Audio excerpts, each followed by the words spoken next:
자 그러면은 치료란 개념은 이제 이해하셨을 것 같고 그러면 그 다음에 대부분 질문하시는 게 왜 생기느냐? 그쵸, 왜 생기냐? 네. 아 도대체 어떻게 설명하세요? 자 우리 왜 생기는지는 명확하게 하나 이제 입증된 거는 명확하게 입증된 건 없고 다만 설사와의 연관성이 가장 유력한 가설로 그렇죠. 강화됩니다.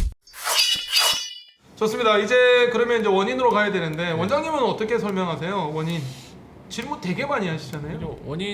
원인은 근데 없잖아요, 솔직히 말하면. 자 그러면은 호발하는 경우는 있을 거잖아요. 그렇죠. 이제 아까 그런 거를 설사 이제 얘기하셨고. 그래서 이제 첫 마디가 환자분이 왜 치료가 걸렸는지 알 수 없다 이렇게 말씀드리고 하지만 이제 논문이나 책에 보면은 호발하는 경우가 있긴 있다. 이제 그게 설사.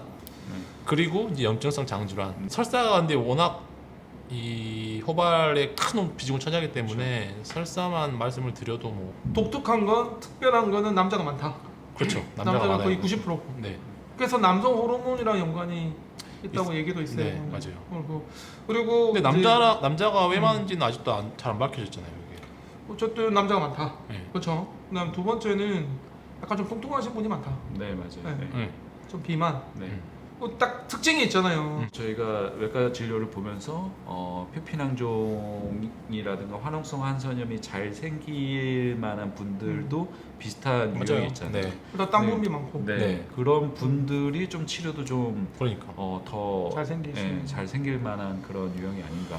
그다음에 저는 이제 다음에 역으로 얘기하는 게 면역 기능 저하, 컨디션 저하 이런 것도 좀 얘기하거든요. 이게 결국 우리 항문세임에 염증이 생겨서 균이 생겨서 네. 보름으로 변하기 전까지는 우리 결국 우리 인체의 면역 그렇죠. 기능, 면역 세포들과 균이 싸울 텐데 이기면 안 생기는데 지니까 저는 그렇게 설명을 해요. 그래서 네.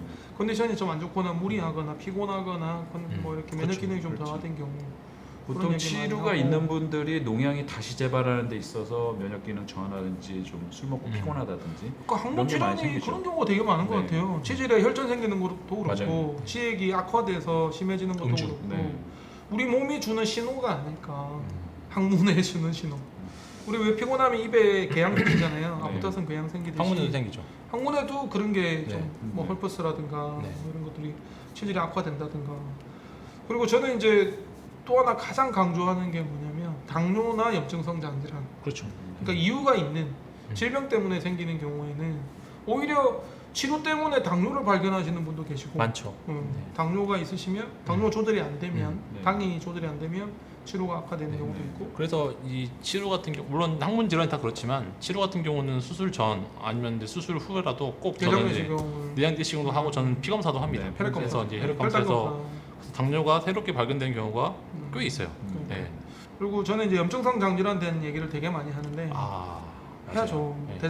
대장내시경을 해서 그러니까 아까 설사 얘기했지만 네. 설사가 잘하는 원인 중에 하나가 뭐 장염이나 염증성 장질환 네. 또 치료가 염증성 장질환과 연관이 되는 경우가 많잖아요.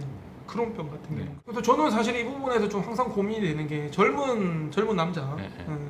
막 드셔도 살 안 찌고 야위신 네, 네. 분이 치료 증상으로 오셨을 때 대장내시경을 하셔야 해야죠. 되는데 네.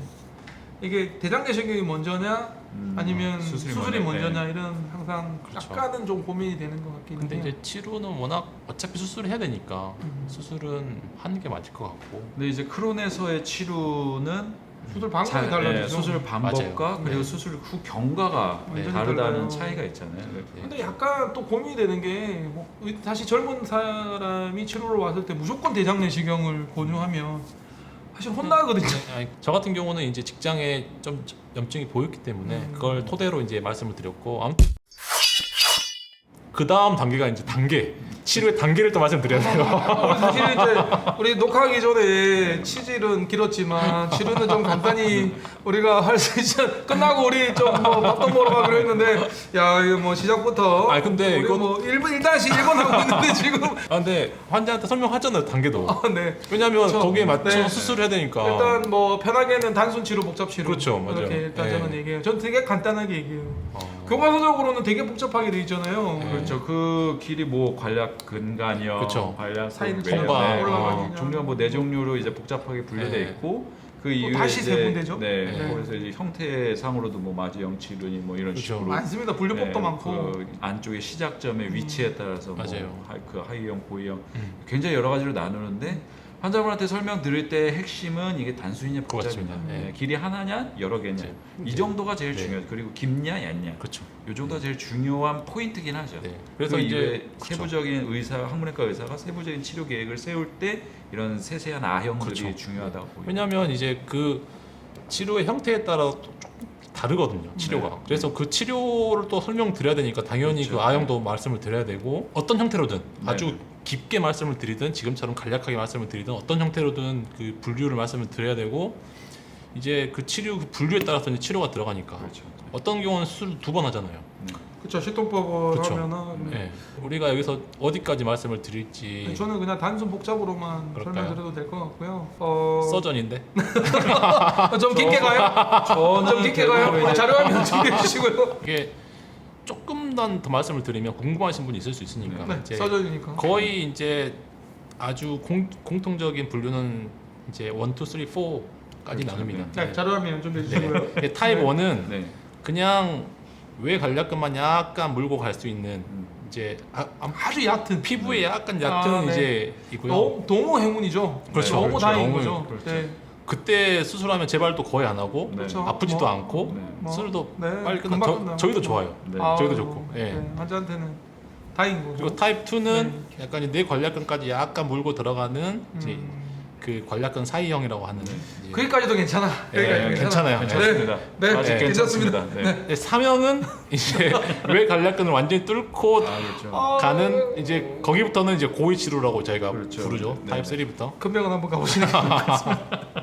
개인의원에서는 수술하기 좀 힘드신. 네. 이제 4도는 이제 외 관략근 와. 위로 이렇게 지나가는. 네, 치료 명의를 찾아가시는 게. 그거는 이제 MRI를 반드시 찍어야 네, 되죠. 그 대장부 전문병원에 가셔서 맞습니다. 네, MRI 찍으시고. 근데 워낙 드물잖아요. 맞아요. 다행히. 네. 다행히. 그래서 이제 네. 1, 2형 정도가 우리가 저위 치료라 부르고 그렇죠. 3, 4도가 넘어가면 고위 치료를 부른다. 이렇게 이 정도면 알고 네, 계시면 네. 좋을 것 같아요. 네. 그리고 이제 저는 단순 치료와 복잡 치료는 나뉘는데 단순 치료는 길이 한 개다. 그렇죠. 네. 복잡 치료는 여러 개. 길이 그렇죠. 여러 개거나 네. 또는 여러 군데에서 생기거나 그렇죠. 네. 동시에 또 생기는 경우도 있잖아요. 아, 맞습니다. 오늘 수술하신 분 중에 두 군데가 생겨가지고 아이고. 네, 그것도 사실 복잡 치료를 할 수 있고 맞습니다. 네. 또 하나 생겨서 옆으로 이렇게 이제 네. 브랜치 길을 맞아요. 또 내는 거죠. 그렇죠. 가지치기 하듯이. 그러면 또 복잡 치료가 되는 건데 저는 그래서 수술을 빨리 해야 된다. 그렇죠. 치료는 놔두면 안 된다. 갈수록 심해집니다. 네, 네, 그래 거의. 나중에 네. 뭐 치료편에서 얘기하겠지만 저는 얼마 전에 기사 보고 깜짝 놀랐어요. 의학 기사가 냈는데 네. 치료로는 수술할 필요 없다 오. 이렇게 낸 글을 보고 깜짝 놀랐네. 깜짝 놀랐네. 와, 그래서 그 우리가 이 서전에서 우리 역할이 큰 거예요. 아이고. 제대로 얘기를 해줘야 돼요. 그렇네요. 우리 지금 정의만 했는데 지금 아니 정의도 하고 원인도 하고 분류까지 했어. 많이 했어. 좀뭐 이렇게 알겠어요. 우리 신호주니까 우리 조금, 한번 네. 쉬었다 가죠. 우리. 아, 네, 네. 그렇게 하시죠. 네. 네, 지금까지 우리 아니 서전. 근데 잠시만 우리 네. 소개 안 했어 처음에. 아, 처음에 소개 안 네, 했으니까. 소개하고 끝내겠습니다. 네, 우리 자기 네, 소개. 저는 네. 이제 서울 항해나지외과 원장 박수민입니다. 네 한티역에 있는. 네, 한티역에 있습니다. 네. 네. 저는 목동항해과 최재입니다. 네. 목동에 목동에 있는. 있습니다. 목동에 있습니다. 우리 지난번에 1편에서 우리 경력이 쫙 나왔더니 경력이 화려하다고. 엄청 많이. 아, 경영금 좋죠. 저희가. 엄청 네. 국립암센터 출신의 유튜버에 예, 저는 수원의 아주대 삼거리에 장편한 의과로 개원하고 있는 8월부터 내시경센터 건강검진센터를 여기까지 말하기 있습니까? 성공한 선배. 이승근입니다. 너무 길게 하시네. 2부에서 뵙겠습니다. 고맙습니다. 네. 네.